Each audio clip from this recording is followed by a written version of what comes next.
संजय नगर प्रभाग क्रमांक 16 विठ्ठल रुक्मिणी मंदिराच्या समोरील तसेच ज्ञानप्रसार शाळेकडे जाणारा रस्ता गेल्या 1 महिन्यापासून खोदून ठेवण्यात आलेला आहे।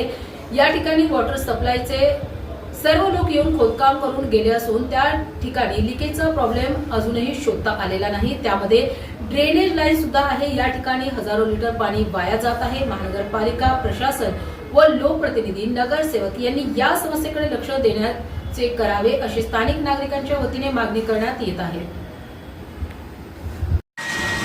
मी संजय नगरमधील नागरिक असून प्रभाग क्रमांक 16 येथे गेल्या महिन्याभरापासून हे ड्रेनेजमधून पिण्याचं पाणी येतं। जवळपास पाणी आल्यानंतर इथे हजारो लिटर पाणी वाया जातं आणि या पाण्यातून नागरिकांना जाण्या येण्यासाठी त्रास होतो। इथे जवळ शाळा आहे, मंदिर आहे। प्रभाग क्रमांक 16 मधील नगरसेवक असतील, अधिकारी असतील किंवा मनपा प्रशासन याच्याकडे लवकर लक्ष देईल का आणि आमची ही समस्या लवकर सॉल्व्ह करेल का हा माझा प्रश्न आहे। का याच्यासाठी आम्हाला उपोषणाला बसावं लागेल हे पण आम्ही करायला तयार आहोत, परंतु ही जी नागरी समस्या आहे ही लवकरात लवकर त्यांनी सोडवावी अशी सर्व प्रभाग क्रमांक 16 मधील जबाबदार नगरसेवक, जबाबदार अधिकारी यांना माझी विनंती आहे की हा जो प्रॉब्लेम आहे नळातून पाणी येण्याचा ड्रेनेजचा तो लवकरात लवकर सोडवा।